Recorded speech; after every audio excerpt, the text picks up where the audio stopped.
in the end of the book of Boba Fett.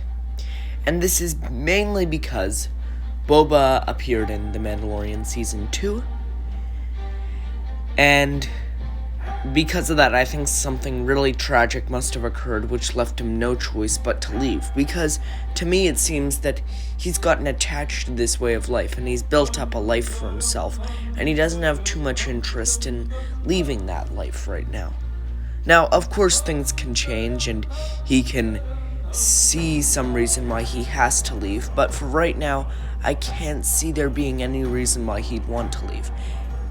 Also, too, it creates an interesting story arc for Boba, because yes, he's got that trauma in his life then, other than of course his dad dying, but also his tribe has been killed, and maybe he's trying to regrow it, but I doubt that. I think when he goes into the city and he starts making a crime family, he's just trying to move on with his life and kind of gather up the pieces, because when you think about it, it's very unlikely for someone like Boba to go and join a Tusken Raider tribe.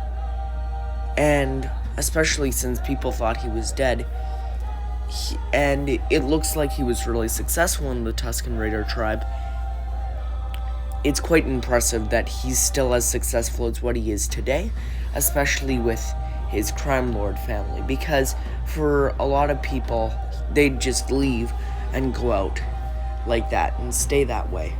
And that's why I think definitely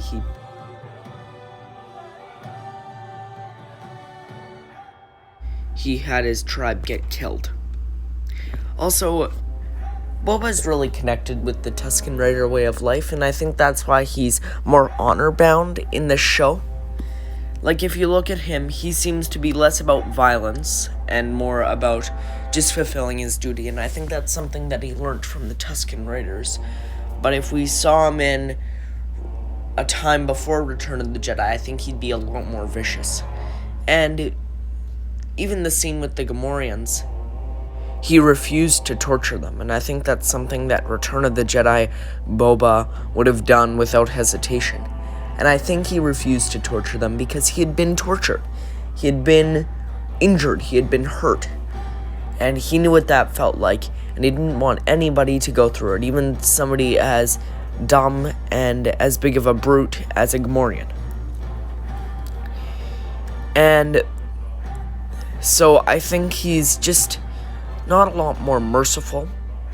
I think he's just a lot smarter about how he plays things, and he understands that he can't go around and being a jerk to everybody. He needs to be merciful to some and mean to others, and this is something that he's really going to discover over Book of Boba. But overall, I think that his time in the Tusken Raider camp, even though all the Tusken Raiders died, I'm convinced, was really, really helpful towards his character, because I don't think he'd be the same Boba in this show. I'm not even sure if he'd have the same personality or same fighting techniques, because I think he wouldn't have any Gamorrean guards.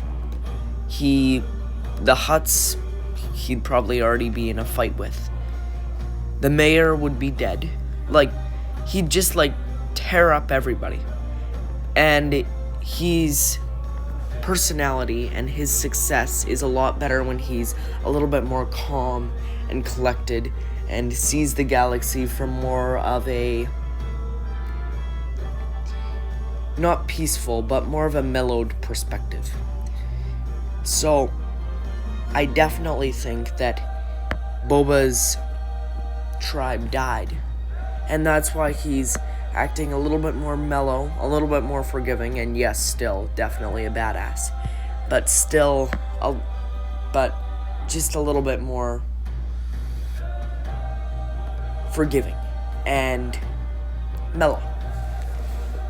And that's the difference between Boba and other crime lords, is he wants to be respected, and that's something that he got from that tribe, and he isn't going to take that away, because he remembers them, and he remembers the good times he had with them before they were all killed. And he looks back on that time and thinks, okay, I gotta honor the lessons that they gave me. And I gotta know what they taught me. Because that's what Boba would do, I think. Also, the Tusken Raiders are his family.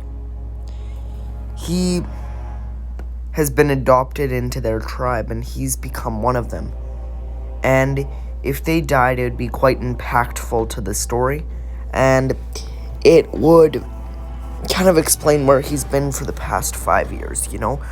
And I think at the end of the day, the only person who could do the finishing blow on the Tuskens is, of course, the Pikes, because they've already upset the Pikes, and the Pikes are very, very powerful crime lords, as we saw in the Clone Wars. So if they wanted to finish off the Tuskens, they could, especially that small tribe. And we see that in the Book of Boba too. The Tuskens can't fight the Pikes, and they have machines, and they have all these things going for them. Yes, in hand-to-hand combat they can, but only a person like Boba could allow them to have that opportunity.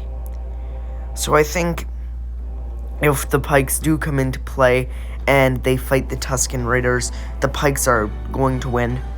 They have to win both for the story and just to make things make sense. And I think at the end of the day, Boba will accept that. It'll take him a while, but he will accept it, and he might not necessarily be okay with it, but he's gonna have to move on with his life, as we see in the Book of Boba Fett. Thank you for watching, guys. I hope you enjoyed this video, and of course, may the Force be with you.